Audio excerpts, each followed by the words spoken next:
RJ Barrett. This is from NBC Sports California. A source told NBC Sports California that Raptors president Masai Ujiri has valued Malik Monk for some time, and the expectation is that Sacramento would push to acquire 25-year-old guard RJ Barrett in a potential deal. Barrett, the former number 3 overall pick and Duke standout, averaged 21.1 points on 46.8% shooting from the field and 35% from three-point range, with 6.3 rebounds and 5.4 assists, 32.2 minutes in 58 games last season. That all sounded amazing until the last line of 58 games. It all sounded incredible. And then you get to the very end, 58 games. And we've made RJ Barrett a trade candidate before on this show. You can go check that out on YouTube. Just go ahead and search Sactown Sports 1140. RJ Barrett should come right up. RJ Barrett, 2 years left on his deal, $27.7 million this upcoming season. Then after that, 29.6. So yeah, I mean, it could be viewed. Look, that is the specific range where you could look at it and say, that's too much. Or you could look at it and say, after another season, I mean, that's pretty darn good. If you look at his numbers, again, under 60 games, but if he did that in 72 games, I don't think anybody is saying that he's overpaid. Now, numbers aren't everything. You got to use the eye test too, but 27.7 million for that production that we just brought up. If you can get to 70 games, I don't think that's a bad look at all. And these are the types of second draft guys that the Kings want to look at. Now, maybe you don't want to look at them, but with the Kristaps Porzingis deal, we don't know what's going on with the Hawks now and Trae Young. They might try to mess around and sneak into a 7 seed in a weak East, or maybe better than that. And obviously they would believe that they could be better than that.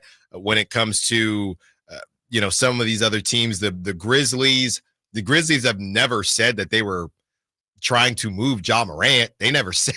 All they've said was the opposite. We've heard more about potential moves of Nikola Jokic than Ja Morant, which is insane. Well, it feels like everyone's like, are you sure you don't want to trade Ja Morant? Because it feels like you should probably trade Ja Morant. Yeah. Are you sure? And they haven't. And they continue to say the same thing. We really even haven't heard rumors of Ja Morant. So you start looking around here, trying to figure out who are the Kings trying to get. And there was a texter, it might have been a caller, talking about Emmanuel Quickley and RJ Barrett and how they've been a bit injured. Look, between the two, Emmanuel Quickley's getting 32 a year. So I think Emmanuel Quickley might be a little bit better, but both of them missed time. I think Emmanuel Quickley missed more time than RJ Barrett. So this isn't a crazy, if it's, and like I said, we've already had the conversation, but to be fair, I don't know that we had the conversation with this new information as far as Malik Monk is concerned. So you look at Malik, I look at it like this, right? Depending on what you have to give up on top of Malik Monk. But I look at it like this.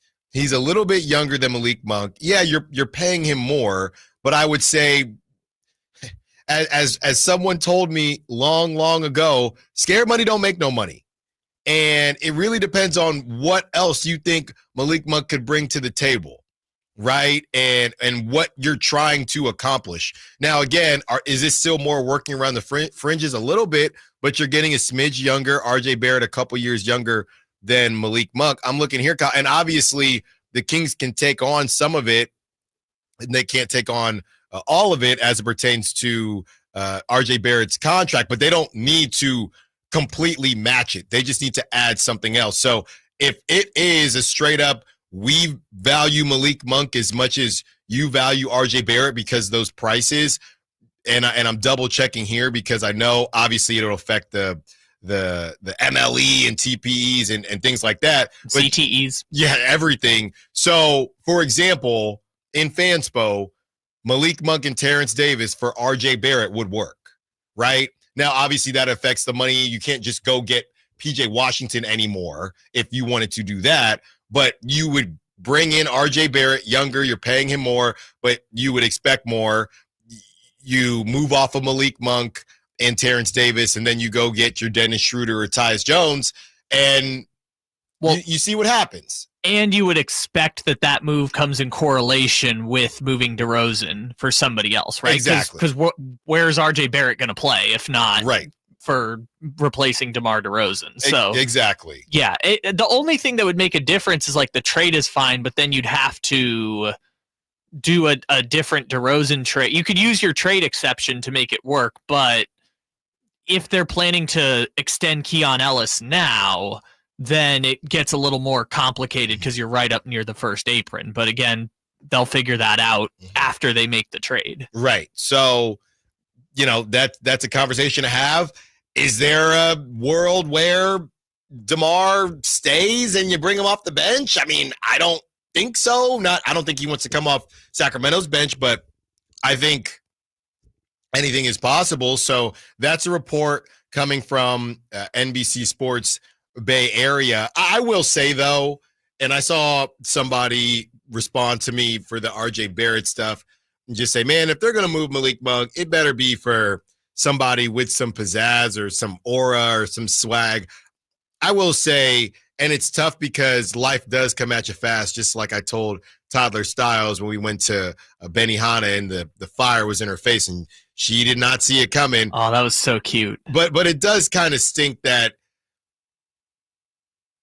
Malik Monk was somebody we all were just hoping and praying stayed in Sacramento.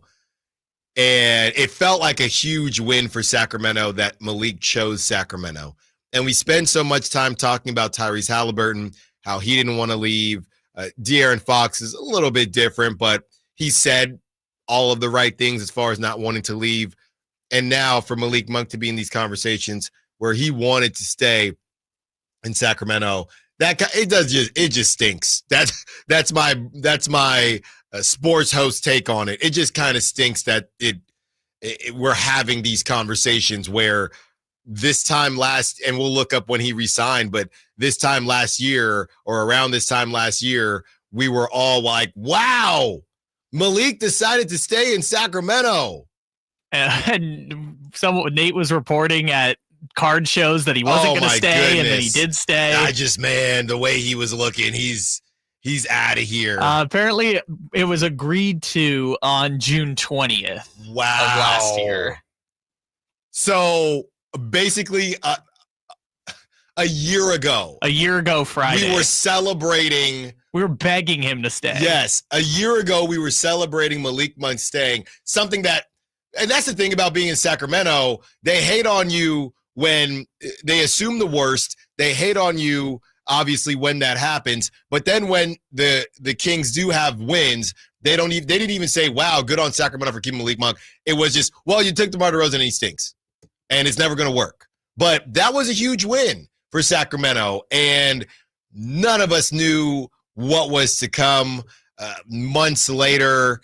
And here we are now talking about... The whole season exploded and he was playing point guard. Yes. Here we are now talking about sending the pizza guy to Toronto. And I'm a pizza guy. That just is brutal, man. I'm a pizza guy. It's really, really brutal. Speaking of brutal, apparently Drew Holiday is